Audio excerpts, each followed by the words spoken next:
بقى بعد ما خلصنا مشتريات السوق نشوف جبنا ايه تجديد كتغيير يعني للمطبخ وكده، عشان زمان حبايب قلبي اللي متابعيني عارفين ان انا لسه عامله المطبخ رخام جديد مطرح المطبخ الخشب اللي كان صغنن خالص. تعالوا بقى نشوف جبنا ايه.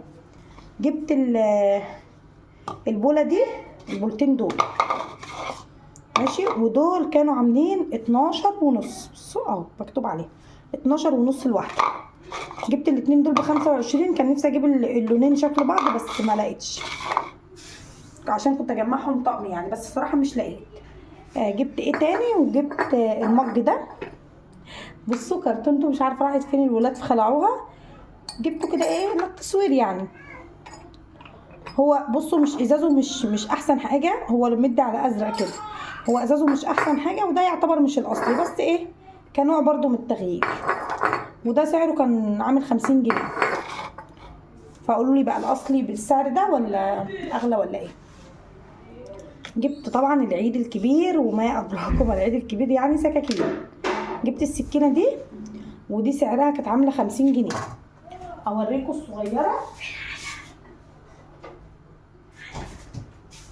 واوريكم الصغيره. استنوا الولاد استعملوها. اول ما جيت من السوق على طول استعملناها.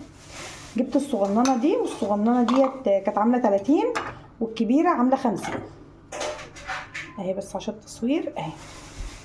دي كده عامله 50، والصغنونه ديت عامله بتاعتها دي 30 ودي 50. تمام. حبه مشتريات بساط، لو محوشه كده الحصاله تروحي ايه تيجي بيهم. بصوا بقى ده، وانا من عادتي اصلا انتوا عارفين انا يعني اللي متابعني على القناه القديمه بحب اجيب مشتريات وعينها لرمضان جدا جدا يعني. بصوا بحب اعمل بوكس مشتريات لرمضان. اللي عارفني ومتابعني على القناه القديمه عارف ان انا بحب المشتريات بتاعه رمضان جدا. لازم اعمل بوكس كبير كده، بلاستيكات وكوبايات واطباق ومعالق. بصوا عايزه اقول لكم ان انا بحوش والله، كل ما اروح السوق اجيب حاجه وعيني. جبت البراد ده، معرفش جبته ليه مع ان عندي 2 في جهازي. انتوا شفتوا بقى دي بقى المشتريات اللي هي ايه من باب التغيير. جبت البراد ده اهو، هم 4 مع بعض بيجوا في كرتونه زي كده. اتغريت في شكله بس حلو برضو من نوع التغيير يعني، ممكن تعملي فيه شاي او كده تحط على النار ماشي. بس انا صراحه الازاز ده مش هجربه على النار. هو بص الكوبايه مديه على ازرق كده او لبني حاجه زي كده. وده كان عامل 150 جنيه. كان عامل 150 جنيه. دي مش قاعده ليه اهو، عايزه تتعدل اهو. بصوا كده ده البراد، ومعاه المصفى جوه. استنى اشوفها لكم من جوه. بصوا بقى المصفى، وتطلع كده وتصفي ونظام يعني.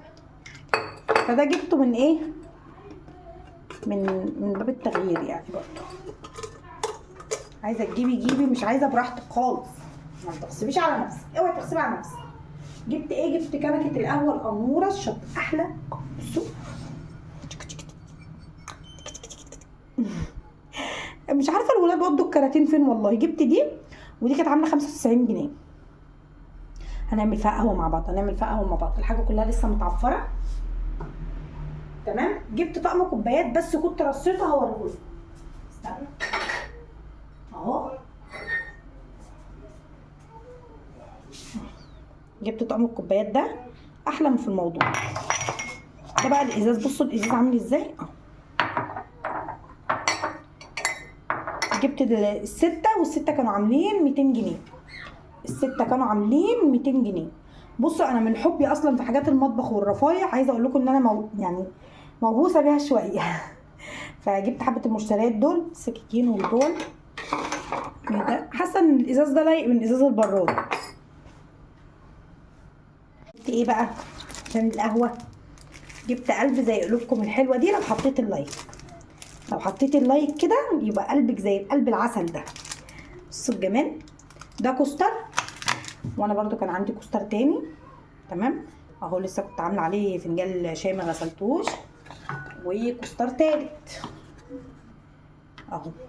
بحب الكلام ده قوي قوي. تحسوا انت تافهه شويه بس انا بحب الكلام ده صراحه.